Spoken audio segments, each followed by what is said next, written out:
السلام علیکم ورحمة الله وبرکاته. محترم ورور پوښتنه کړې وه چې بعضې وروڼه خارج ته ځي مسافر وي خو هلته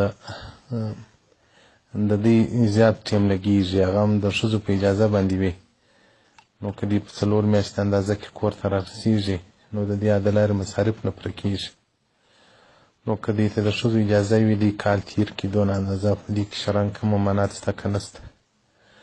محترم وروره، عمر اتنو یو وخت د مدینې منورې په کوڅو کې ګرځېدی، یو خونې ته یې غوږ ونیوی.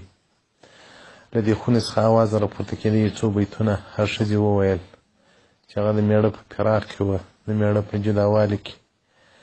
عمر اتنو مبارک سهار بیا دا ښځه راوغوښته چې تا دا بیتونه ولې ویل؟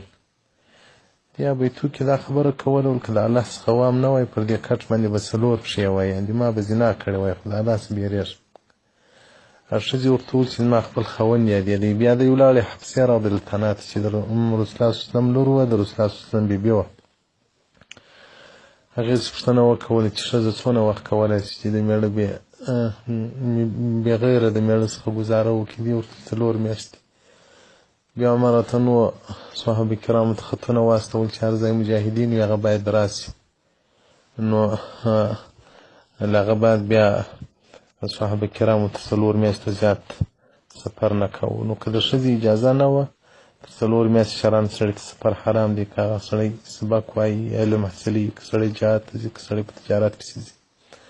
او که د ښځې اجازه وه بیا پروا نه لري. رد المحتار صفحه 422 جلد 2 باب القسم کتاب النکاح، او دغه رنګه منهاج السنن شرح د ترمذي صفحه 318 جلد 4 باب ما جاء فی اللعان.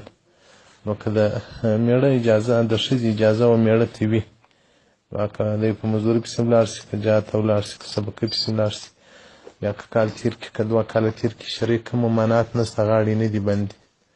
او که د ښځې نه وه خوښه د زیات عمر تېروه بیا دی مسیح و ګناهګاره دی. والسلام علیکم ورحمة الله وبرکاته.